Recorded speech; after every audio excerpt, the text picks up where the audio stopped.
Olá pessoal, vamos lá, espero que estejam todo mundo muito bem. Fala pra mim, você tá pronto nesse dia para aprender tudo sobre histologia e desbloquear mais uma área para alcançar a sua aprovação?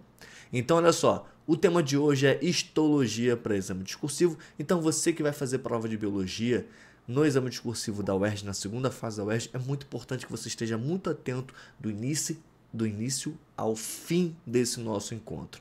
E o tema de hoje vai ser tipos celulares e as suas funções. O que você precisa saber é sobre os verbos de comando da prova. Isso é muito importante. Quem já tem experiência com a prova, quem já fez em algum momento a prova, exame discursivo ou fez provas anteriores, vocês precisam entender que a UERJ ela tem uma linha de raciocínio. Ela deixa muito claro o que ela quer de você. Então, por exemplo, alguns dos verbos, os cinco maiores verbos que a gente encontra é o nomeie, identifique, aponte e o explique. Vocês podem encontrar o cite também, mas o cite ele tem a mesma coisa que o aponte, né? É você explicitar, é você apontar, é você colocar ali aquele elemento que significa alguma coisa que o comando da questão ela pede. Então você entendeu o que é dar nome, nomeie, por exemplo, nomeie tal organela, nomeie a célula responsável, nomeie a doença que representa tal coisa. Ou ainda, identifique, a identificar está ligado ao quê? Geralmente ela te dá algum contexto e você tem que identificar aquilo. Pode ser a mesma coisa, por exemplo, identifique qual organela é responsável, mas ela vai utilizar desse comando quando ela já te trazer informações sobre aquilo. Se é identificar, significa que você precisa ter uma análise e por meio dessa análise você vai colocar a resposta, você vai identificar a resposta. Depois vem o aponte, o cite e o aponte e o cite, eles são muito próximos. Que é o que? Aponte os possíveis genótipos, aponte ainda duas funções ou cite duas funções. Então, a questão ela vai trazer para você o contexto e por meio desse contexto vai pedir para você citar alguma coisa que faz parte do tema daquela questão. E eu ainda explique que é o mais desafiador de vocês, por quê? Porque o explicar é muito diferente de todos os outros, porque os outros são pontuais. Nomear é um nome, identificar, apontar e citar são coisas muito objetivas, muito claras. Agora, quando a gente chega na parte da explicação, ela se torna um pouco mais subjetiva e vai depender muito de cada aluno. E vocês têm uma dificuldade natural em explicar porque vocês nunca sabem até onde parar a sua explicação ou se aquilo que você colocou é o suficiente. Então é por isso que é importante você estar prestando atenção sempre nessas aulas para entender até que ponto eu tenho que ir, até que ponto a UERJ quer que eu vá. E geralmente, a maioria das vezes, vocês vão muito além do que a prova mesmo ela propõe. Olha aqui, vírus, células e tecidos. Basicamente é isso que a UERJ quer saber dentro da parte de histologia. Multicelularidade. O que é isso? Classificação e estrutura, funções dos tecidos animais e vegetais. Nesse caso da aula de hoje, a gente vai focar em animais, perfeito? Porque quando a gente fala de vegetal, a gente está entrando mais na parte de botânica. E botânica é algo muito mais restrito apenas à botânica, plantas em geral. Então, ó, desenvolvimento embrionário de animais, germinação e dormência para vegetais, isso pensando em semente, tá bom? Então, vamos lá.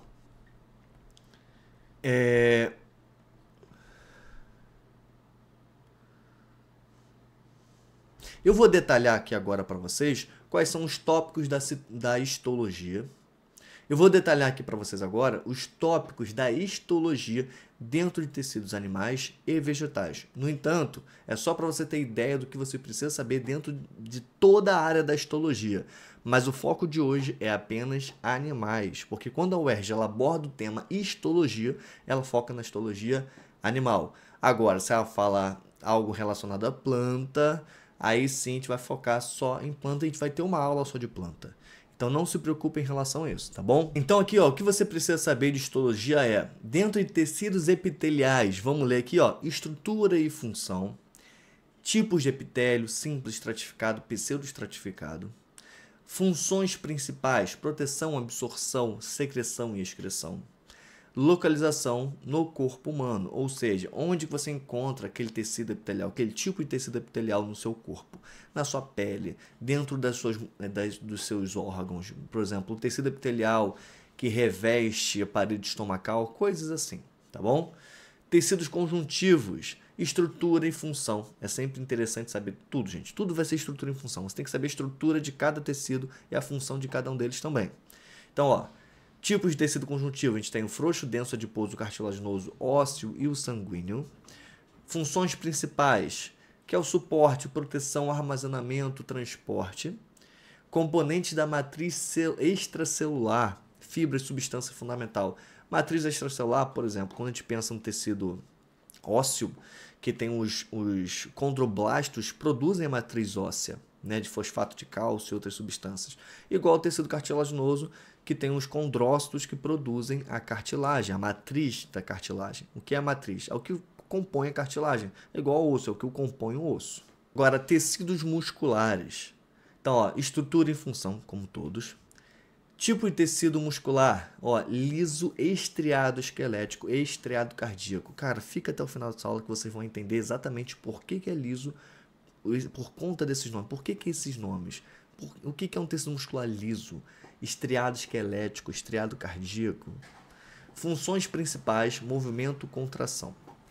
Características das fibras musculares. A gente sabe que tem fibras de contração rápida e contração lenta, perfeito? Então, ó, tecidos nervosos, estrutura e função, tipo as células, que são os neurônios e as células da glia. Funções principais, condução de impulsos nervosos, suporte e proteção dos neurônios. Agora, dentro da histologia vegetal, dentro dos tecidos vegetais, a gente tem os tecidos meristemáticos, a gente tem os tecidos permanentes, como tecido de sustentação, que é o colênquima, esclerênquima, os tecidos de condução, xilema e floema, tecido de proteção, que é a epiderme e o súber, tecido de preenchimento, que são os parênquimas, né? Clorofiliano, amilífero, aquífero e aerífero. E ainda tem as fases de desenvolvimento embrionário dentro tanto das plantas, dos vegetais, quanto dos animais, perfeito? Então, segmentação, gastrulação, organogênese, formação de folheto embrionário, como ectoderma, mesoderma e endoderma, e germinação e dormência para vegetais. Então, germinação de sementes e dormência de sementes, tá bem? Então vamos lá. Mas o que eu quero falar para vocês aqui, gente? Eu citei muita coisa dentro da histologia animal e vegetal. A gente falou de tecidos epiteliais, tecidos conjuntivos, tecidos musculares, tecidos nervosos, dentro de planta, então, geralmente vocês têm muito desafio com planta. Botânica, para muitos, é surreal de difícil. O que eu quero dizer para vocês aqui? Que dentro de tudo isso que eu falei, gente, vocês não vão usar quase nada. A realidade é essa.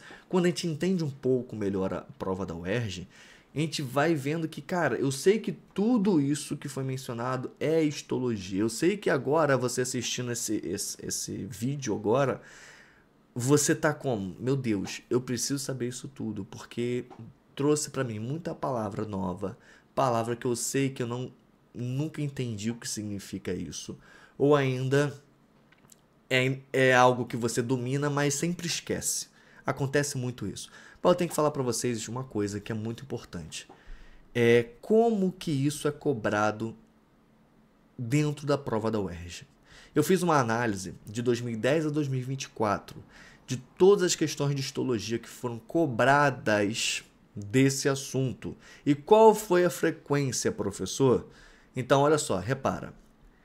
100% das questões de histologia, isso pensando em histologia animal, tá bem? 100% das questões de 2010 a 2024, em exame discursivo, caíram 3 questões de histologia. E 100% dela foi relacionada a tecido sanguíneo e linfático. Caraca, professor, então tudo que você me falou, eu vou deixar de estudar? Não, você não vai deixar de estudar. Mas eu recomendo que você tenha noção das coisas. A UERJ quer saber se você tem noção das coisas. Não é que você tem que se matar de estudar citologia, entender cada funcionamento de cada célula, cada tecido do seu corpo. Não é isso que a UERJ quer de você. E se você está fazendo isso agora, você estudou assim durante o seu ano, você está fazendo errado. Porque essa não é a proposta da prova. O que é interessante, o que ajuda muitos alunos, muitas pessoas que estão fazendo a prova, que vão fazer a prova, é que, cara, eu sei que eu não tinha percebido isso, mas eu vejo biologia, eu quero estudar, porque vocês são assim, vocês são loucos, vocês querem sair estudando tudo. Vocês querem pegar e jogar o máximo de informação para dentro. Mas isso está errado, está extremamente errado. Por quê? Professor, se eu posso jogar muita coisa na minha cabeça, isso vai me ajudar? Vai te ajudar. Se você for para a prova com tudo isso na sua cabeça, caraca, isso vai te ajudar muito. Mas eu tenho uma pergunta muito sincera para te fazer. Você tem esse tempo? Você tem essa saúde mental?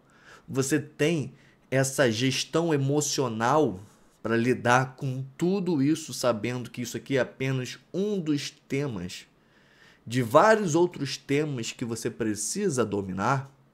Então, gente, a ideia é você trabalhar com a clareza do vestibular.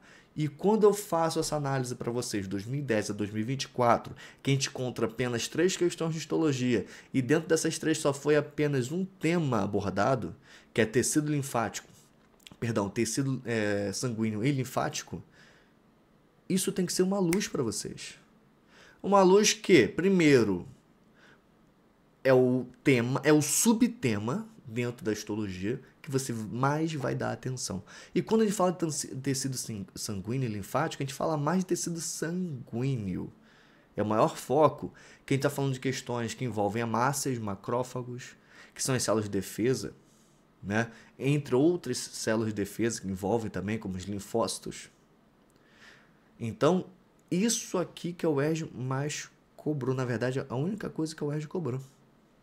Vamos ver as questões que caíram de 2010 a 2024? Vamos lá. Então, ó, em 2013 caiu essa questão aqui, falando da questão dos antígenos e os macrófagos. E a gente sabe o quê? Que o macrófago ele tem uma função, 2 funções. Só tem que saber isso em macrófago. O macrófago é uma célulazinha que ela tem a função de fagocitar, geralmente fagocitar corpos estranhos, tudo que te faz mal, ou até mesmo fazer uma limpeza no seu corpo, pegar células velhas e fagocitar essas células velhas. E depois que, por exemplo, ele fagocita um antígeno, uma bactéria, um vírus, o que ele vai fazer? Ele vai apresentar esse antígeno. Então são coisas que você tem que saber. O que eu preciso saber de macrófago? Só isso. Você precisa saber como que funciona cada segmento, cada etapazinha da fagocitose, cada etapazinha do processo de apresentação de antígenos. Não, se você entendeu que o macrófago ele fagocita e ele apresenta antígeno, isso é resposta, porque a resposta ela é padrão. Não é à toa que quando a UERJ ela vai lançar o gabarito oficial, o nome do gabarito oficial é padrão de resposta. Então, existem essas palavras-chave. Então, se pede para você em uma prova quais são as ações, como essa questão que pediu, apresente 2 ações. Poderia ser cite ou indique 2 ações dos macrófagos. E essa ação vai ser o quê? Fagocitar, que a gente vai ver daqui a pouquinho melhor o que é a fagocitose, e a apresentação do antígeno, que a gente também vai ver daqui a pouquinho. Só. Então, tudo que você está estudando, às vezes, é mais do que você deve. Porque a UERJ não quer isso de vocês. Por mais que essa questão, inclusive, ela seja uma questão que ela possa te confundir, mas eu peço para vocês, do fundo do meu coração, vai no feijão com arroz. Toda vez que você ficar em dúvida com uma questão, você trabalha o seu feijão com arroz. Por exemplo, ó, probióticos como o Lactobacillus e o Bifidobacterium são micro-organismos vivos que, quando administrados adequadamente, favorecem o sistema imune por sua capacidade, por exemplo, de ativar os macrófagos locais e diminuir as respostas aos antígenos dos alimentos, evitando muitas alergias. Aí você pensa, ué, o que tem a ver alergia com macrófago? Caramba, eu sei que o macrófago ele fagocita, eu sei que o macrófago apresenta antígeno. E pronto. O que vai confundir a sua cabeça é que quando chega o comando da questão e fala apresente 2 ações dos macrófagos ativados que podem trazer benefícios imunológicos. Aí você começa a mirabolar várias coisas. Várias situações. O que pode ser? Eu nunca ouvi falar nisso, eu nunca pensei que macrófago é resposta alérgica. Às vezes você não estudou isso, mas o que você estudou? O que você sabe sobre macrófago? E aqui ainda falou 2 ações. Você só sabe as 2 ações, então coloca essas 2 ações. Que é o quê? Fagocitar e apresentar antígeno. E lembra, gente, quando ele fagocita, ele apresenta o antígeno, isso vai te ajudar o quê no seu organismo? Uma resposta imune. A produção de anticorpos. E isso é interessante para o seu corpo. Isso é interessante para o seu organismo. Perfeito? E isso diminui, por exemplo, as alergias. Ó, padrão de resposta. Ó, fagocitar bactérias patogênicas e apresentar os antígenos aos linfócitos, desencadeando a resposta imune. Então, ó, olha como que é simples. Fagocitar e apresentar antígenos. Então, ó, fagocitar bactérias patogênicas, ou seja, bactérias que podem te causar doenças. E apresentar os antígenos aos linfócitos. Que é isso que ele faz? Ele apresenta o antígeno ao linfócito, desencadeando uma resposta imune, que é uma produção, por exemplo, de anticorpos. Nem precisou colocar a produção de anticorpos aqui, tá, gente? Só para vocês entenderem aqui qual é o padrão de resposta da prova. Vamos lá. Questão aqui 2020, falando sobre anemia falciforme, está falando sobre sangue. E quando a gente fala de anemia falciforme, está falando das hemácias de formato de foice. Perfeito? Ah, mas eu estudei por que a hemácia tem aquele formato e pipipi, popopó, caraca, tá estudando muito.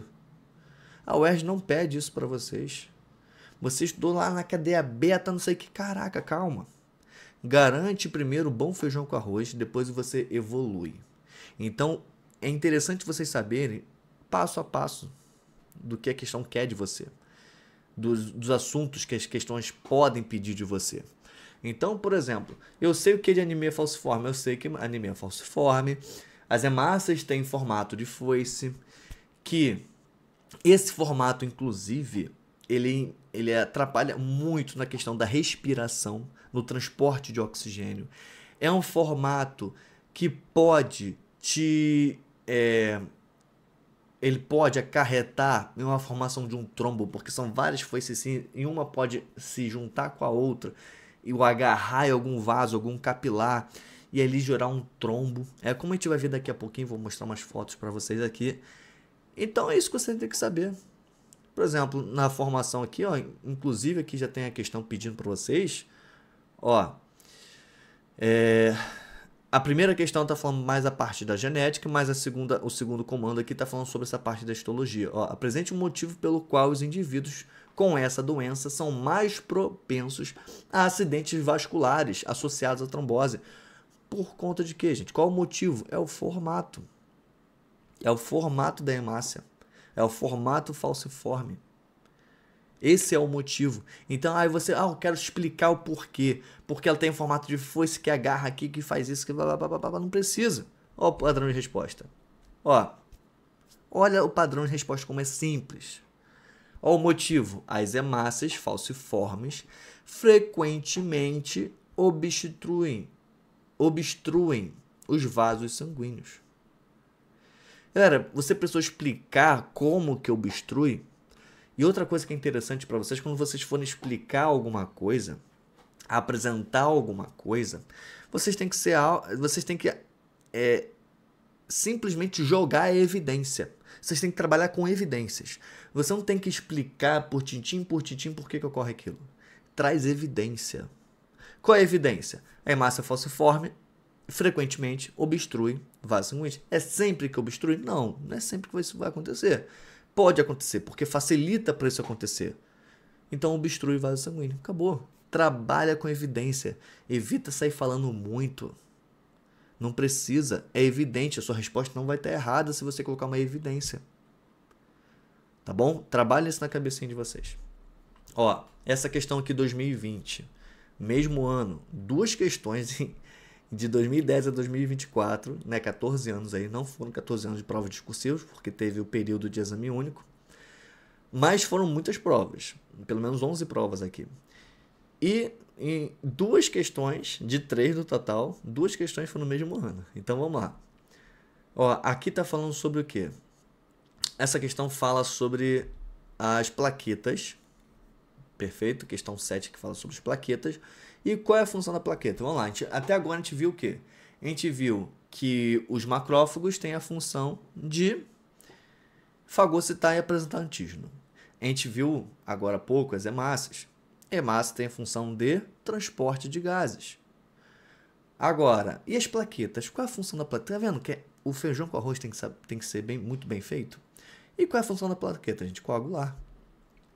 Ah, eu preciso saber que são fragmentos de células. Blá, blá, blá, blá. Não. Você tem que saber que ela tem coagulação, que ela trabalha com a coagulação. O máximo que eu indico para vocês entenderem a coagulação é entender mais ou menos a via. A via de coagulação, como é que funciona. Ah, a relação da trombina, protrombina, fibrinogênio, fibrina. Essa relação que eu acho interessante para vocês. Mas, no máximo isso. No máximo. Ou, pelo menos, no máximo entender que eu tenho um cálcio como cofator e a fibrina, que é o produto final da coagulação que cria a rede. Ponto. Ponto. Saber que é fibrina. Ah, em algum momento a UERJ vai pedir para eu explicar todo esse detalhe? Não. Não é característica da UERJ pedir para você explicar uma cadeia de acontecimentos dentro do seu organismo. Ela vai pedir algo muito pontual. Então, por isso que é interessante você saber. Ah, por exemplo, a UERJ no texto falou sobre a protrombina. Opa, eu já vi esse termo, eu já sei onde que ele está. Mas eu sempre confundo a trombina com protrombina, com fibrinogênio e fibrina. Eu sempre confundo isso. Então, o que eu faço? Olha, eu sei que isso é muito confuso para você. Mas eu estou pedindo para você, nesse feijão com arroz bem feito, até chegar ao seu exame discursivo, e entendendo o que a UERJ quer de você, eu acho interessante você entender da onde que são essas palavras. E essas palavras estão dentro da onde? Do processo de coagulação. Então, por exemplo, você fala que na questão está com alguma falha na produção de trombina, por exemplo, não sei se isso acontece, mas se isso acontecer, gente, você sabe que a trombina, coagulação, então é um problema de coagulação. E se o seu organismo está com esse problema de coagular, cara, o que vai acontecer? Seu sangue você vai começar a perder sangue. Então a gente está falando sobre hemorragia, por exemplo. É isso. Então não precisa decorar cada fator, porque a UERJ ela não cobra isso. Ela pode cobrar dentro de outros contextos, por exemplo, nessa questão 7, você fica meio tonto com a quantidade de informações, mas no fim, gente, é sempre a mesma coisa. No fim, é sempre a mesma coisa. Ó, explique por que a presença de plaquetas aumentou a sobrevivência após o parto dos mamíferos eutérios. Ó, o padrão de resposta. Nos mamíferos eutérios, as plaquetas atuam na coagulação do sangue, impedindo hemorragia. Ponto. Agora, ó, explique também por que essas estruturas nos primeiros mamíferos não produziram a mesma vantagem conferidas aos mamíferos eutérios. Os primeiros mamíferos eram ovíparos. Ah, professor, como é que eu vou saber que era ovíparo? Falou do ornitorrinco. Isso aqui já é conhecimento do mundo, né? A questão que você tem que estudar. Isso aqui é conhecimento do mundo. E mesmo assim, gente, se não é na placenta, é de onde? É ovo. Perfeito? Ou seja, não apresentava placenta, não necessitando das plaquetas. Então, os animais não precisavam de plaqueta, porque não estava sangrando, absurdo, porque estava colocando ovo. Entende, gente? Que às vezes é você parar e se ancorar na sua base, no seu feijão com arroz bem feito, que às vezes vocês olham as questões e falam assim, meu Deus, olha a explicação, gente. Olha essa explicação aqui. Como é que é uma explicação simples para vocês. Mas eu sei que você fica meio ainda com o pé atrás, mesmo sabendo tudo isso, eu sei que você vai ficar um pouquinho pé atrás, então eu vou trazer para vocês aqui todos os tipos de celulares, as suas funções, naquele famoso vai que. Então olha só, gente, o que eu vou trazer para vocês aqui nada mais é do que essa organização de como que a prova pode cobrar para você dentro desses assuntos, com base nos seus comandos principais, cite, aponte e assim vai, perfeito? Vamos lá. Então, primeira coisa que a gente tem que entender, os neurônios, que é a primeira célula que a gente vai abordar aqui, são os neurônios. O que você tem que saber, gente? A principal função do neurônio é transmissão de impulsos nervosos. Então, olha só, e além da transmissão, além de saber a função do neurônio, que é essa transmissão de impulsos nervosos, mas, professor, eu preciso estudar como que ocorre a polarização, despolarização, impulso, blá, blá, blá, blá. Cara, eu nunca vi uma questão dessa. Não UERJ.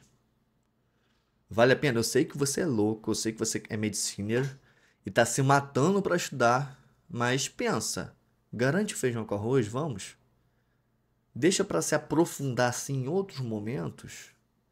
Trabalha um bom feijão com arroz, depois você aprofunda. Vamos lá. Então, função, transmissão de impulsos nervosos. Estrutura, corpo celular, dendritos, axônio, baía de mielina, que é para mim uma das principais estruturas dentro do neurônio que mais a gente encontra questões falando sobre, e principalmente bainha de mielina em neurônios que são mielinizados, tá bom, gente? Vamos lá. Então, o que pode ser cobrado dentro de neurônios? Então, anota que vai estar aqui. Primeiro, nomeie a principal função do neurônio. A gente acabou de falar aqui, que é a transmissão de impulsos nervosos. Então, a resposta que você colocaria é transmissão de impulsos nervosos, impulsos elétricos, ou comunicação dentro do sistema nervoso. Né? Por exemplo, eu estou mexendo minha mão aqui e eu estou liberando impulso elétrico, impulso nervoso para poder fazer esse movimento. Perfeito? Segunda pergunta. Indique as principais partes do neurônio e suas funções. É muito difícil a UERJ fazer uma pergunta dessa, mas é interessante você saber o que é cada parte e o que cada parte é responsável. Perfeito? Então, olha só. Resposta. Corpo celular.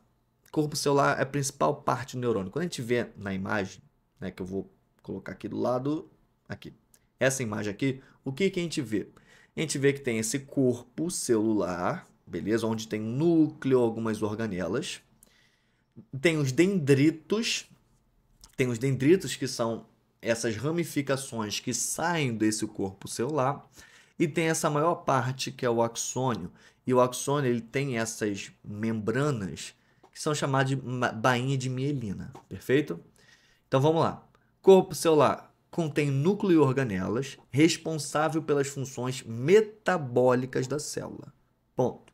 Essa é a função do corpo celular. Os dendritos, que são essas ramificaçõezinhas aí que saem desse corpo celular, recebem sinais, recebe sinais de outros neurônios e conduzem esses impulsos em direção ao corpo celular. Então, eles recebem e jogam para o corpo celular. E o axônio, ele transmite os impulsos elétricos para longe do corpo celular, até outros neurônios ou até mesmo os tecidos como os músculos. Perfeito? Terceira pergunta. Então, a gente falou sobre nomeie, indique. Cite, vamos lá. Cite os principais... Cite os tipos de neurônios com base nas suas funções. Lembrando, gente, a UERJ nunca vai falar isso. Nunca vai fazer uma pergunta dessa. Nunca, nunca, tá? Isso aqui tudo serve para quê? Você ter uma noção de como que é. Porque quando você for responder, eu quero que você faça um bom feijão com arroz. Você tem que entender que um neurônio ele transmite informação. Você entender, principalmente doenças que podem gerar. Então, a gente vai, por exemplo, quando for na parte de explique, sempre explique, eu trago uma doença ou uma disfunção para vocês analisarem como que vocês vão colocar como resposta, tá bem? Então, cite os tipos de neurônios com base em suas funções. Neurônios sensoriais aferentes transmitem sinais sensoriais do corpo para o sistema nervoso central.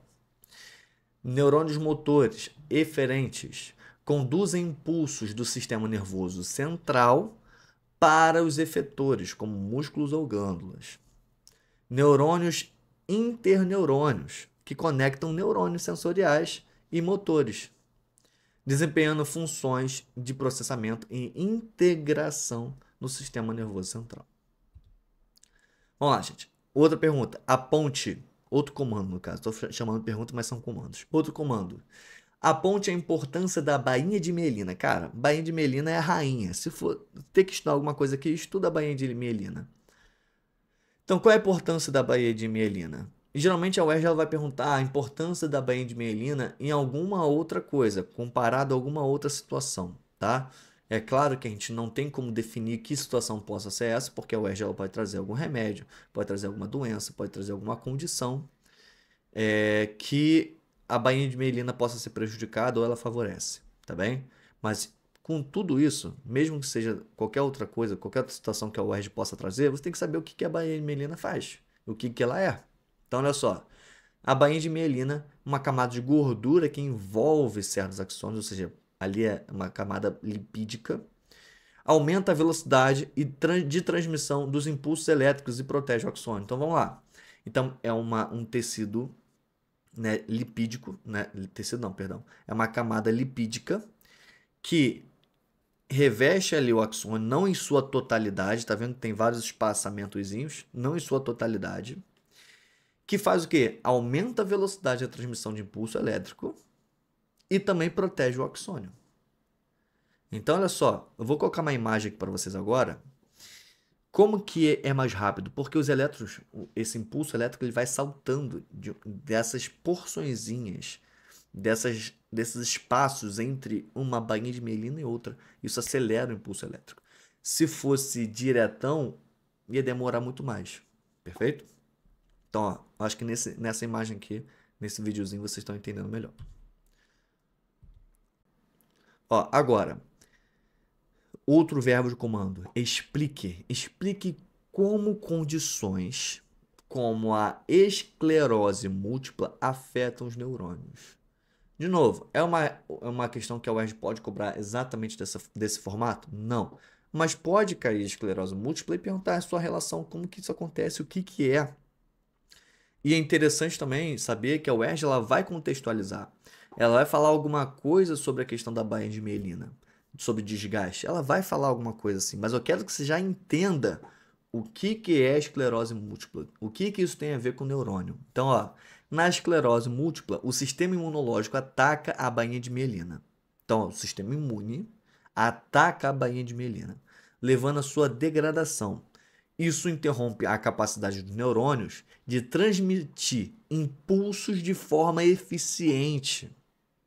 Lembra, gente, que a bainha de mielina ela não ajuda na transmissão, não deixa mais rápida. Então, se tem ali células de defesa destruindo essa bainha de mielina, eu vou retardar esse processo de transmissão.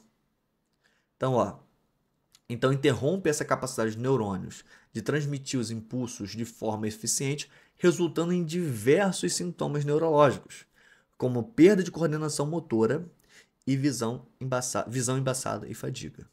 Então, ó, olha essa imagem aqui. Repara nessa imagem que está sendo colocada aqui para você. Como é que é? Vamos lá. Agora, células musculares. Isso aqui é muito bom, gente. Visualizar como que são essas células musculares para isso facilitar muito o entendimento de vocês. De novo, isso aqui não é uma coisa que vocês precisam se matar para decorar. Isso aqui você não tem que se matar de estudar. Mas eu acho interessante você, pelo menos, ter compreensão do que é. É importante você, pelo menos, ter uma noção do que é isso. Da onde que vem esse nome? Por que esse nome? O que que existe no organismo? É interessante vocês terem a noção. A UERJ pede muito isso de vocês, que tenham essa noção, esse entendimento. Isso vai facilitar muito para vocês, né, em elaboração de resposta, tá? Então vamos lá. Primeiro comando em relação às células musculares, nomeie. Então nomeie a principal função das células musculares. Pô, o que uma célula muscular faz, gente? O que o músculo faz? Ele contrai. Para que ele contrai? Para que ele relaxa? Contrai, relaxa. Para gerar movimento. Para ele suportar. Por exemplo, quem tem muito problema, coluna, joelho, por que é recomendado atividade de hipertrofia muscular? Por que você tem que fortalecer o seu músculo? Porque o seu músculo sustenta. Ele evita que o trabalho em seus ossos seja muito agressivo em você ficar sentado, em você andar, se abaixar. Porque se você não tem a musculatura ali rígida, forte, ela não vai segurar. Então, todo o esforço do seu movimento vai ficar somente no seu, não somente, mas vai ficar bastante nos seus ossos. Acaba degradando, né, suas juntas, né? Juntas, fica igual um velho. Aí vai degradar as articulações, principalmente, tá bem? Então, vamos lá. Segundo comando, indique. Indique os principais tipos de células musculares e suas características distintas. Ah, o UERJ vai cobrar isso? Não, não necessariamente, mas é interessante você saber quais são, indicar que tipo de célula muscular é. Por exemplo, ela vai falar que você tem uma célula muscular no seu bíceps, por exemplo. Está falando de alguma coisa, uma pessoa lesionou um bíceps, sei lá. Nem acredito que isso possa ser cobrado assim, mas vai que. Aí fala, qual o tipo de célula é essa? Entende? Então, cara, você sabe o que é um músculo. O bíceps, por exemplo, ele faz parte de um grupo de músculos. Está dentro de músculos estriados esqueléticos. Então, a gente tem músculo estriado esquelético, músculo estriado cardíaco e musculatura lisa, músculo liso. Então, vamos lá, gente. O que é cada coisa? O músculo estriado esquelético, Olha como que ele é simples. Músculo estriado significa que as células, elas têm estrias, que eu vou mostrar para vocês aqui, ó. Repara que essas linhazinhas bem clarinhas aqui na horizontal nesse desenho aqui, vocês conseguem observar isso? Essas linhas são estrias. É por isso que o nome é músculo estriado, porque tem estria. E por que esquelético, professor? Esquelético porque ela está anexada, está ligada aos seus ossos. Então, se eu consigo fazer esse movimento com o braço aqui, é porque eu tenho músculos associados aos meus ossos, ao meu esqueleto. Perfeito? E estriado porque tem essas estrias. Tá bom? É uma característica visual do músculo. Tá bom? Agora, músculo estriado cardíaco, adivinha, gente. Também tem estrias e encontra onde? No seu coração. Ponto. É isso que você tem que saber. Uma coisa interessante também é saber que as células do músculo estriado cardíaco, elas têm muitas conexões tipo gap. As células têm junções tipo gap para facilitar o transporte de substâncias, troca de substâncias e nutrientes, até porque seu coração ele trabalha o tempo todo, toda hora, toda a vida, né? Então ele precisa ter uma comunicação muito dinâmica entre suas células para poder sempre estar nutrindo ali, nunca conseguir, não ter problema no seu funcionamento, tá bom? Agora, o músculo liso, se a gente entender o músculo estriado, o liso fica mais fácil ainda. Ele é o quê? Ele é liso, tá bem, gente? Ele não tem aquelas estriazinhas. E o interessante de saber, o que você precisa saber além disso, é que o tecido muscular esquelético, estriado esquelético, ele, ele é voluntário, né? Eu consigo fazer a contração aqui da minha mão, né? É um movimento voluntário. Já o cardíaco e o liso, eles são involuntários. Eu não tenho que pensar para o meu coração bater. Eu não tenho que mandar uma função, né? Mandar ali um impulso nervoso para fazer ele bater. Ele não vai, não, isso não vai acontecer. Ele é involuntário, o movimento dele. Igual ao tecido liso. E o interessante é você saber onde acontece esse tecido liso, muscular liso, em parede de órgãos ocos, por exemplo. Então, quando a gente vê lá a parede estomacal, a parede do intestinal, né? Ali da luz intestinal tem o epitélio também, e depois tem esse músculo. Também tem que entender que dentro de veias e artérias também te encontra musculatura lisa, tá bom? Então é interessante vocês saberem isso aqui, perfeito? Então, quando você pensa em musculatura lisa, você vai pensar em órgãos ocos. E esse tecido, ele é involuntário, o movimento dele, tá bom? Ele vai funcionar você querendo ou não. Por exemplo, seu intestino. Você não está pensando no seu intestino agora, no peristaltismo dele. Ele está acontecendo você querendo ou não. Quando você come alguma coisa, no processo de digestão, todo o processo digestivo, o bolo alimentar até sair as fezes, isso é um processo involuntário, tá bom? Você não vai parar o seu processo de digestão, porque é regido por musculatura lisa. Vamos lá. Comandos em relação a isso. Cite, um próximo comando, né? Cite os componentes estruturais das células musculares que facilitam a contração. Gente, a quitina e miosina tem que estar no sangue. Olha essa imagenzinha que eu vou colocar para vocês aqui do funcionamento da quitina e miosina. Cara, na minha época de vestibular, eu estudava muito essa porcaria, eu não entendia nada, né? Zona A, Zona H, caraca, eu não entendia porcaria nenhuma. Mas, cara, sendo bem sério, eu nunca vi vestibular cobrar uma parada dessa. Nunca vi de verdade, cara. No máximo, é perguntando quais são as proteínas. Cara, a quitina e miosina. Lembra do feijão com arroz que eu falei com vocês? Cara, foca no bom feijão com arroz, tá bom? E a actina miosina tá onde? Sarcômero. Então, é interessante saber que o cálcio está envolvido aqui nesse processo, que é o sarcômero, onde a gente encontra essas fibras de actina e miosina, e é isso. Tem muita gente perdendo muito tempo estudando como que é o movimento da actina e miosina. Meu amigo, minha amiga, isso é muito sinistro, cara. Olha o tempo que você está perdendo com isso aqui. Foca. Opa, dentro disso aqui, contração. Olha que nunca foi cobrado na UERJ isso aqui assim, né? Então, só para vocês terem uma noção, gente. Não pelo menos 2010 e 2024, tá, gente? É a análise que eu fiz. Então, É isso que eu quero que vocês entendam. Cara, a quitina e miosina encontra onde? No sarcômero. O sarcômero está onde? No músculo, acabou. Que é responsável pela essa contração muscular. Olha essa imagenzinha como é que está funcionando aqui. Continua olhando para ela. É isso que você tem que saber. Tem essa noção. Vamos lá. Seguindo aqui os verbos de comando. Aponte a importância do cálcio na função das células musculares. Pô, perfeito. Você tem que saber que o cálcio é importante por quê? Ele é importante para os seus ossos, claro, né? É importante para os seus ossos e também é importante para as suas células musculares. Então a resposta: o cálcio ele ativa a interação entre a quitina e miosina, essencial para iniciar e sustentar a contração muscular. Ponto. Ah, eu entendi, professor, que o cálcio ele é importante também para a contração muscular. Ponto. Vocês estão entendendo isso?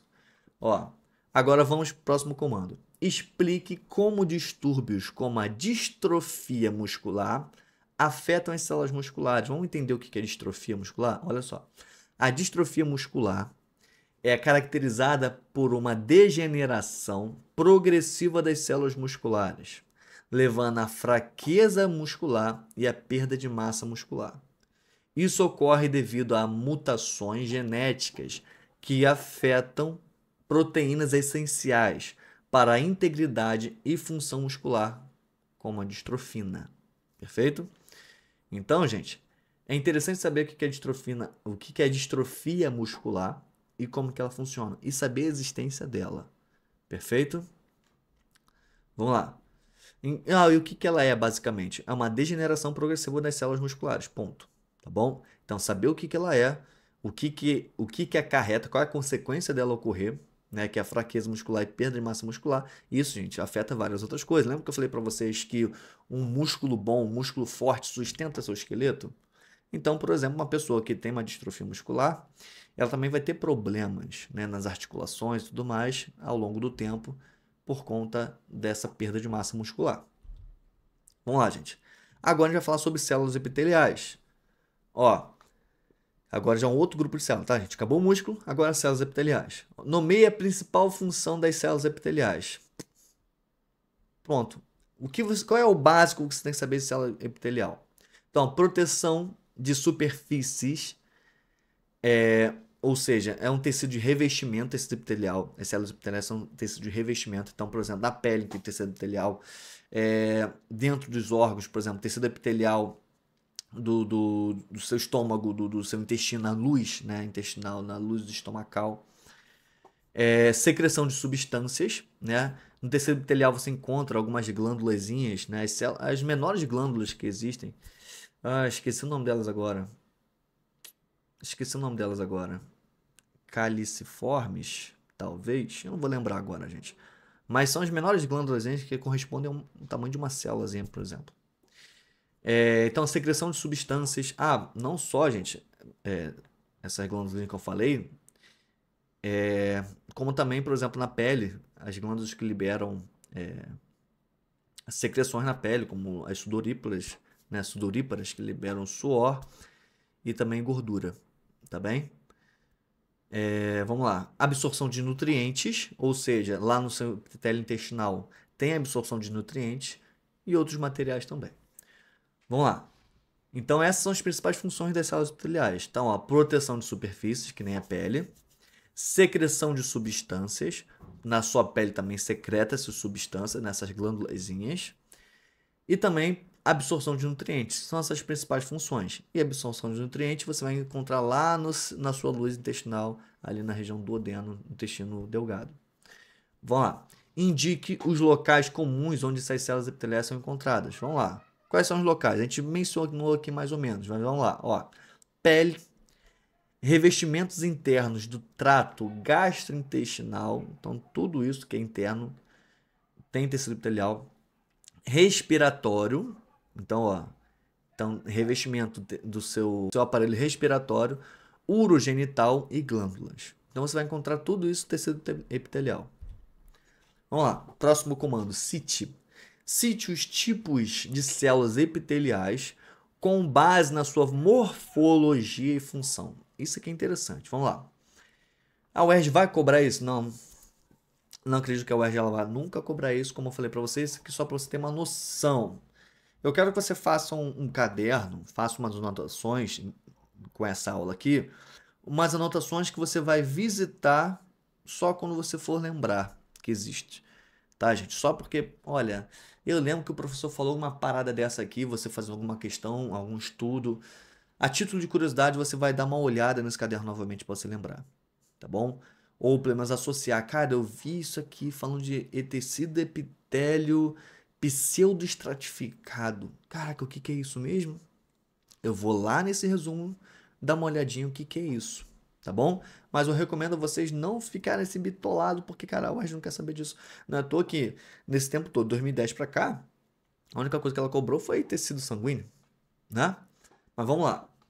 Então a gente tem aqui os tipos de células epiteliais. A gente tem epitélio pavimentoso, epitélio cúbico, epitélio colunar e o pseudoestratificado, tá bem? E suas funções. Então, epitélio pavimentoso são células planas. Pensa em pavimento, gente, como fosse uma rua está pavimentada. O que é uma rua pavimentada? Está com asfalto. Colocou uma camada ali, perfeito? Então, o epitélio pavimentoso são células planas que servem para proteção. Como a epiderme, por exemplo. A epiderme serve para proteger. Epitélio cúbico, células em forma de cubo, não é à toa, gente, que o nome é epitélio cúbico, é comum em glândulas e ductos para secreção. Então, isso é uma coisinha que você vai anotar como uma curiosidade. Então, epitélio colunar, células mais altas, lembra de coluna, tá bom, gente? É bom vocês ficarem sempre associando esses nomezinhos. Epitélio cúbico, pavimentoso, colunar, tá vendo isso? É só pensar como que é a estrutura de cada célula. Então, células mais altas, típicas em áreas de absorção como o intestino. Vamos lá. E epitélio pseudoestratificado. O que é pseudo? Acha que é, mas não é. Estratificado são camadas. Então, parece estratificado, mas todas as células tocam a base comum no trato respiratório e para proteção e secreção. Tá bom? Vamos lá. Próximo comando, a ponte. A importância das junções celulares nas células epiteliais.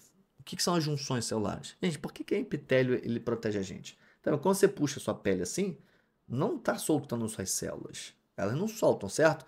Porque existem algumas junções celulares que fazem essa conexão, que junta uma célula na outra, prende uma célula na outra.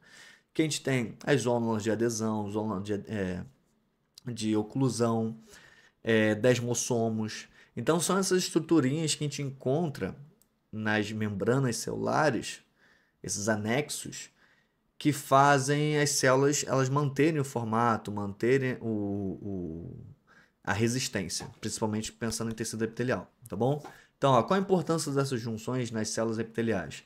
As junções celulares, como as junções aderentes, desmossomos, são cruciais para manter a integridade estrutural do tecido, permitindo que as células atuem como uma unidade na proteção e na regulação do transporte de substâncias. Último comando aqui, explique como condições como câncer podem afetar as células epiteliais. Dá uma olhada nessa imagem do câncer aqui, como que ele é, gente. É interessante saber que o câncer é um crescimento desordenado. São várias mitoses acontecendo ao mesmo tempo de uma maneira totalmente desordenada, tá bom? E quando a gente pensa em tecido epitelial, olha como que é mais ou menos isso aqui, perfeito? Vocês conseguem ver? É só para vocês terem uma noção, gente, como que ocorre o câncer, tá bom? Então, como que o câncer ele pode afetar o tecido epitelial? Resposta. No câncer, as células epiteliais podem proliferar descontroladamente e perder sua função normal. A transformação maligna das células epiteliais leva à formação de tumores que podem invadir tecidos adjacentes e se espalhar para outras partes do corpo, metástase, comprometendo as funções essenciais dos tecidos e órgãos afetados. Perfeito? Vamos para o próximo aqui agora, gente. Células adiposas. Então a gente viu até agora células neuronais, né, os neurônios. A gente viu células de tecido muscular. E agora a gente acabou de ver células de tecido epitelial. Agora células adiposas ou os adipócitos. Então vamos lá. Primeiro comando. Qual é a principal função das células adiposas? Resposta. armazenamento de energia na forma de gordura, isolamento térmico e produção de órgãos contra choques mecânicos. Uma das funções, tá, gente? O tecido adiposo, pensando em adipócitos, em todo o tecido adiposo, uma outra função muito importante também, gente, está relacionada às vitaminas lipossolúveis, onde você armazena as vitaminas lipossolúveis, tá bom? Porque existe uma relação muito interessante vocês saberem da hidrossolúvel e a lipossolúvel. A hidrossolúvel você tem que sempre fazer a manutenção dela, né? Quando a gente pensa em vitamina C, por exemplo, você tem que tomar muito mais. Na sua vida, eu tenho certeza que você tomou muito mais vitamina C do que uma vitamina B9, uma vitamina B12. Né? Se você for vegano, você tem essa característica de ficar tomando sempre vitamina B12. Mas você tendo uma alimentação com B12, você não precisa fazer essa reposição. Então, não é uma coisa que você tem que fazer periodicamente. Já as vitaminas hidrossolúveis, por serem hidrossolúveis, se solubilizarem em água, você tomando água, elas são excretadas com maior facilidade. Então, a pessoa que tem um tecido adiposo, essas vitaminas elas ficam ali armazenadas nesse tecido adiposo. Tá bem? Isso é uma curiosidade interessante para vocês. Vamos lá. Segundo comando. Indique os tipos principais de tecido adiposo e suas características. Cara, quantas vezes eu tenho que falar que isso aqui não pode ser cobrado? Mas eu vou falar mesmo assim para vocês, tá bom? Então, olha só. Resposta. Eu tenho dois tipos de tecido adiposo. O branco e o marrom. Então, ó. O branco armazena energia, isola termicamente e secreta hormônios, como leptina. Gente, se eu pensar aqui em tecido adiposo, em células adiposas, eu falaria em relação, assim, um IPC, uma marcaçãozinha interessante aqui. Inclusive até um post-it para isso aqui. Eu falaria sobre essas questões das vitaminas e falaria sobre essa questão aqui hormonal, tá bom? Então, leptina. E também tem a adiponectina. Cara, eu não acredito mesmo que a UERJ possa cobrar uma coisa dessa. Vamos lá. E o tecido adiposo marrom, especializado em gerar calor por termogênese, especialmente em recém-nascidos. É interessante saber. E animais hibernantes, ou seja, o ursinho lá, ele tem essa quantidade de tecido adiposo marrom especializado para gerar calor, principalmente no momento que ele está hibernando, no inverno, por exemplo, né? Que ele dorme. Lembrando que hibernar é dormir durante o inverno e depois acordar na primavera. Tá bem? Vamos lá. Próximo comando. Cite substâncias produzidas pelas células adiposas que influenciam outras funções corporais. Interessante. Vamos lá. Então, ó, células adiposas, substâncias produzidas pelas essas células que influenciam outras funções corporais.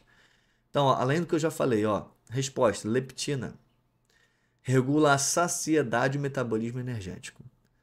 Adiponectina melhora a sensibilidade à insulina e possui propriedades anti-inflamatórias. Resistina, associada à resistência à insulina em alguns estudos. Tá? Então, alguns estudos dizem que existe essa associação da resistina à resistência à insulina. Tá? Isso aqui pode deixar bem claro aqui para vocês. Mas o que eu acredito? Que a UERJ possa cobrar a adiponectina e a resistina? Não. Tá? Não dessa maneira, uma maneira que você tem que responder.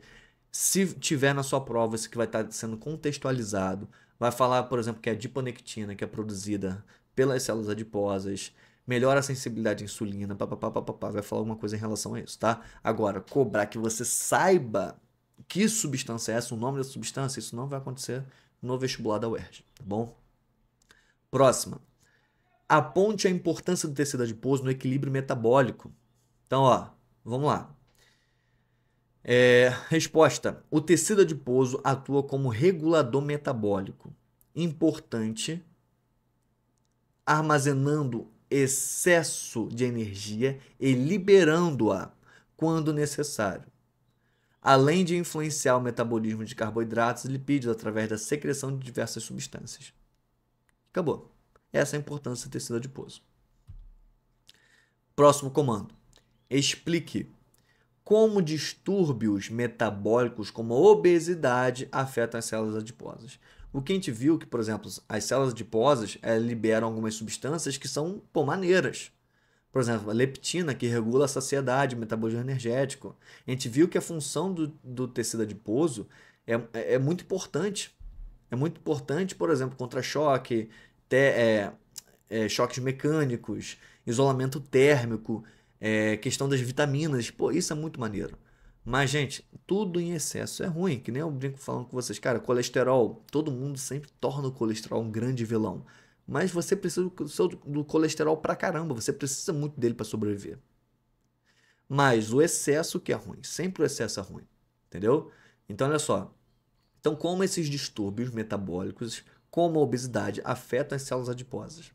Resposta: na obesidade, o aumento excessivo das células adiposas leva ao armazenamento desregulado de gordura, inflamação crônica e desenvolvimento de resistência à insulina.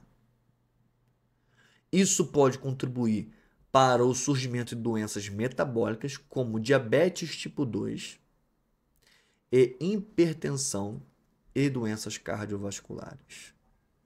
Perfeito? Vamos lá. Finalizamos essa parte agora de adipócitos. Vamos para uma célula específica, que é o macrófago. O macrófago ele tem que ser bem específico, tá, gente?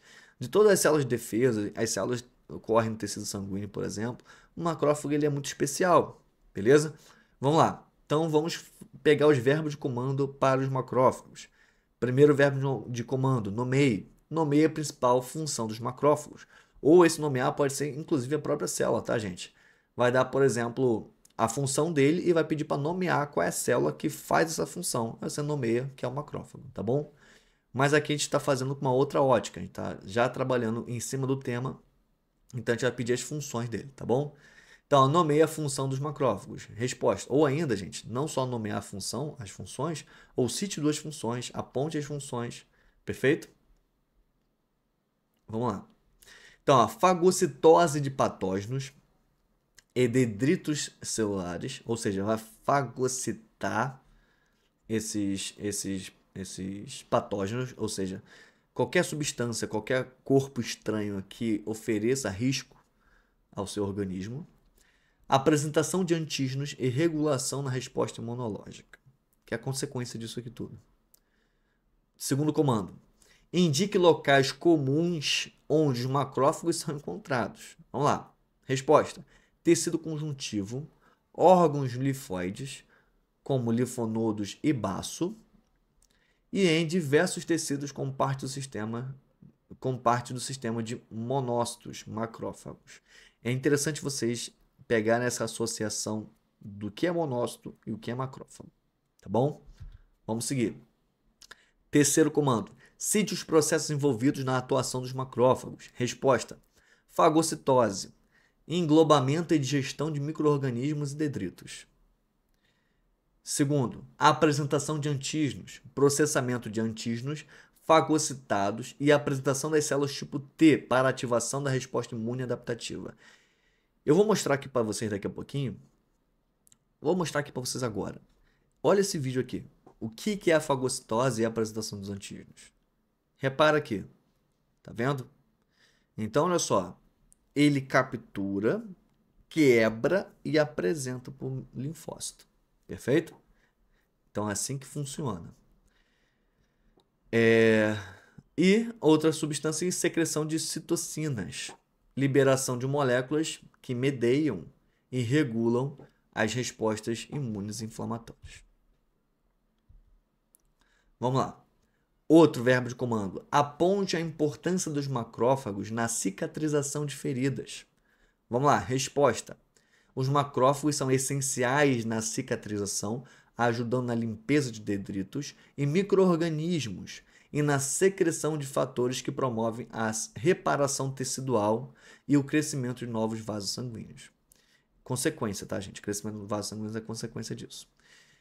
Lembrando, o macrófago é muito importante, então foca nisso aqui tudo, né? O macrófago é um grande IPC, é uma parada que você tem que dar um foco muito grande de verdade. Vamos lá. Próximo comando para macrófagos. Explique como a disfunção dos macrófagos pode contribuir para doenças crônicas. Resposta: A disfunção dos macrófagos, como uma resposta exagerada ou insuficiente, pode levar a doenças crônicas inflamatórias, como artrite e aterosclerose, ou a uma deficiência na limpeza de células mortas e patógenos, resultando em infecções crônicas ou autoimunidade. Agora vamos lá. Células sanguíneas. Os comandos para as células sanguíneas. Primeiro comando. Nomeie os principais tipos de células sanguíneas. Então, ó, os principais, gente. O principal que você tem que saber é o eritrócito, que são as plaquetas, ou glóbulos vermelhos. Leucócitos, leuco branco, beleza, gente? Citocélula. Então, são os glóbulos brancos, a parte branca do seu sangue, tá bom? E as plaquetas, que têm a função de coagulação. Então, o eritrócito, ele tem a função de transporte de gases, leucócito é proteção, sistema imune, e a plaqueta é a coagulação. Se der algum rompimento em algum vaso, ela vai ter essa função de coagulação. Ó, vou colocar esse vídeo para vocês aqui, mostrando mais ou menos como que é o processo de coagulação. Repara o que acontece. Aí você enxerga essa relação entre a protrombina, a trombina, o fibrinogênio, fibrina, e você repara que no final vai ter uma formação de uma rede de fibrina. E outra coisa, o cálcio atuando como um cofator, né?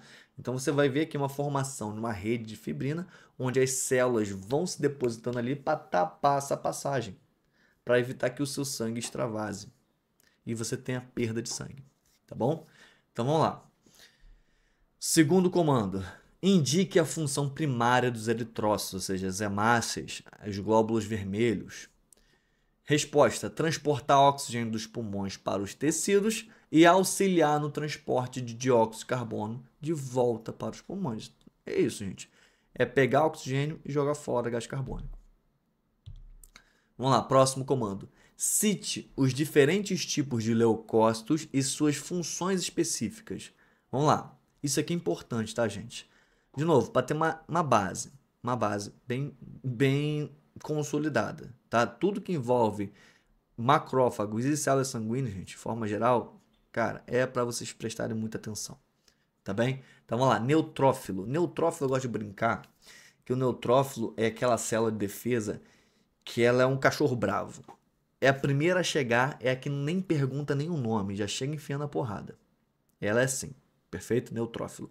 Eu até recomendo, gente, você assistindo, quem gosta de anime, essas coisas assim, tem um anime chamado Cells at Work.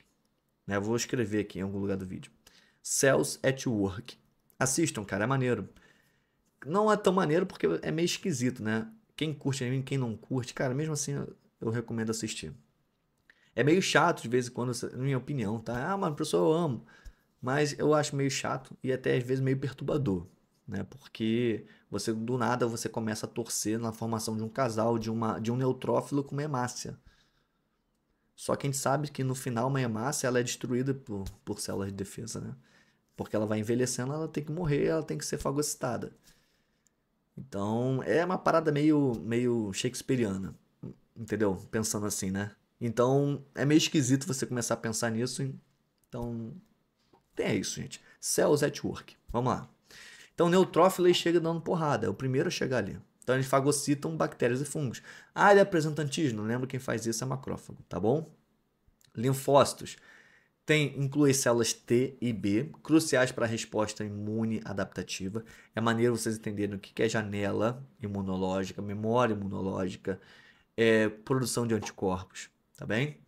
Monócitos. E ainda, se você puder, se aprofunde em anticorpos, que é interessante. Saber a função do IgE, do IgA, IgM, IgG, tá bom? Monócitos migram de tecidos e se diferenciam em macrófagos. Beleza. Então, ó, eles estão no seu sangue, os monócitos. Quando eles saem dos seus vasos sanguíneos e vão para o tecido, eles se diferenciam em macrófagos. O nome dessa passagem do sangue pro tecido é chamado de diapedese, tá bom? Vamos lá. Eosinófilos combatem parasitas e têm um papel na resposta alérgica. Essa parte de eosino é muito interessante. Por exemplo, quando você vai fazer um exame de sangue, você vê que está uma taxa alta de eosinófilos, né? Tô íntimo do eosinófilo. do eosinófilo, quando tem uma taxa alta, existe a possibilidade de você estar com algum verme ou ainda você está com alergia. Se você não está com alergia, você já sabe. Está com algum processo ali de verminose, toma seu remedinho. É sempre interessante vocês se vermifugarem a cada 6 meses. Tá bom, gente? Professor, não lembro a última vez que me vermifuguei. Tem possibilidade de estar com verme? Não, mas seria bom, tá? Vocês ficarem atentos em relação a isso. Então, quando você vê lá no seu sangue, no seu exame de sangue, a taxa de eosino alta, opa, cuidado, tá bom? Basófilos. E engraçado também, o eosinófilo, basófilo e o neutrófilo, tá vendo que eles têm nomes assim? Tem a ver também com o pH dessa célula. O eosinófilo, ele é ácido, né? O basófilo, ele é básico, né? O pH muda dentro da célula. Então, o basófilo é muito importante porque ele libera histamina e outros mediadores químicos, contribuindo para reações inflamatórias e alérgicas, beleza? Então, a histamina é uma substânciazinha que é interessante vocês saberem, e quem libera isso são os basófilos. Vamos lá. Então, ó, fez o resumo? Se você não fez, para essa aula aqui agora e faz esse resumo. Beleza? Vou continuar. Próximo verbo de comando, a ponte. A ponte é a importância das plaquetas. Que eu falei para vocês, gente, plaqueta é coagulação, é fazer você não perder sangue, tá bom? Mas vamos lá, resposta bonitinha para vocês. As plaquetas são cruciais para a coagulação sanguínea, formando tampões, como a gente viu lá no vídeo, nos locais de lesões vasculares para prevenir hemorragias ou perda de sangue. Próximo comando, explique como distúrbios nas células sanguíneas podem afetar a saúde geral. Cara, pode afetar tudo, né? Mas vamos lá pensar em alguns distúrbiozinhos nas células sanguíneas aqui. Vamos lá. Anemia. Resultante da deficiência de eritrócitos, ou seja, tem esse tipo de anemia, tá, gente? Ah, a pessoa só tem falciforme. Não. Existe anemia por conta da baixa quantidade de hemácias, tá bom? Então, ó. Anemia resultante da deficiência de eritrócitos ou da sua função pode levar à fadiga, até porque, gente, se você está com baixa quantidade de hemácias, você não está transportando tantos gases, você precisa de oxigênio para a produção de ATP. Então vai te levar à fadiga, natural, você vai ficar cansado. E a disfunção de vários órgãos devido à oxigenação inadequada. Isso vai acontecer. Porque se não está chegando oxigênio ali, gente, não está gerando ATP. Então você vai ter essa fadiga, os seus órgãos não vão ter um funcionamento tão ativo, tão eficiente por conta dessa baixa oxigenação, tá bom? Vamos lá. Leucopenia. Olha esse termo, leucopenia. Uma diminuição no número de leucócitos pode aumentar o risco de infecções. Simples, né? Se eu tenho uma leucopenia, o que vai acontecer? Eu vou ter diminuição no número de leucócitos. O que o leucócito faz? É célula de defesa. Células brancas, células de defesa. E isso vai gerar, com certeza, um aumento no risco de infecções. Vamos lá. Trombocitopenia. Olha o nome. Trombocitopenia. O que só pode ser isso? Lembra que eu falei com vocês de... Não falei com vocês. Mas eu vou falar daqui a pouquinho. Em relação à trombose, é o nome. Trombo. Tem a ver com questão de plaqueta. Mas vamos lá. O que é a trombocitopenia? Redução no número de plaquetas. Aumento do risco de sangramento excessivo, enquanto a trombocitose, excesso de plaquetas, pode levar a coágulos sanguíneos perigosos, ou seja, é a diferença entre um e outro. Então, se eu tenho um número baixo de plaquetas, eu vou ter um risco de hemorragias, e quando tem um número alto de plaquetas, eu tenho um risco de coágulos, formação de trombos. Perfeito? Vamos pro próximo. Ó, anemia falciforme. O que é anemia falciforme, gente? Interessante vocês saberem isso. Vou colocar um vídeo aqui, uma imagem. O que é anemia falciforme? Para vocês entenderem como que é o formato da foice, tá? É uma condição genética onde os eritrócitos assumem uma forma de foice devido à produção anormal da hemoglobina HbS. Gente, precisa saber tudo isso? Não. Não precisa, tá? Não precisa de verdade. Então, essa forma alterada reduz a flexibilidade dos eritrócitos e promove a sua destruição prematura e obstrução vascular, causando dor intensa, risco aumentado de infecções e danos aos órgãos devido à hipóxia. Vamos lá. E como que a anemia falciforme ela pode influenciar, por exemplo, na formação de trombos? Foi uma das questões que a gente já comentou aqui. Como que a anemia falciforme ela influencia na qualidade de vida do indivíduo e também no risco de trombose? Vamos lá.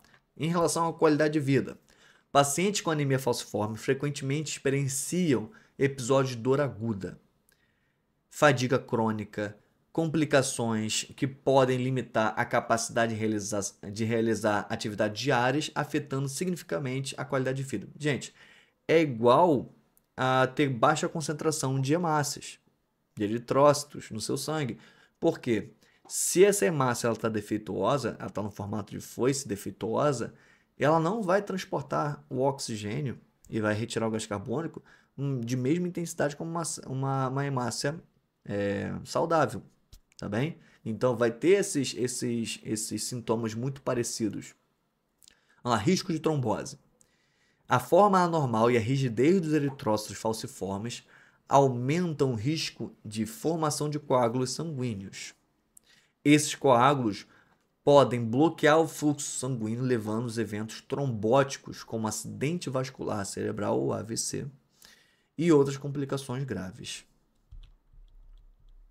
Então, vou colocar mais imagenzinhas para vocês verem aqui como que é essa anemia falciforme, como que esse formato de foice ele pode interromper essa passagem de sangue, causando esse acidente vascular cerebral. Perfeito? Turma, eu espero assim, do fundo do meu coração, que vocês tenham entendido tudo que foi falado aqui. Saibam que se vocês anotarem, atenderem a tudo que eu estou mencionando para vocês aqui, vocês vão estar indo muito além nesse seu ano de estudo. Então, gente, eu fico muito feliz que você tenha chegado até esse ponto desse vídeo e dessa nossa aula. E eu quero, mais do que tudo, que vocês tenham o maior êxito possível nas provas, tá? Contem comigo e com toda a minha equipe. Deixa aqui um comentário, põe aqui no chat, eu vou estar com vocês aqui no chat. Eu acompanhei durante esse tempo todo vocês aqui no chat. Coloca também nos comentários aqui dessa aula o que você gostaria de mais, o que você mais gostou desse vídeo, o que você gostaria de encontrar ainda aqui, porque todo o conteúdo é feito para você. Porque eu sei o quanto isso é importante no seu processo e o quanto é importante vocês terem um conteúdo de qualidade para vocês já estarem alcançando o sonho de vocês, estar dentro da universidade no próximo ano. Então é isso, gente. Um beijo no seu coraçãozinho e até mais.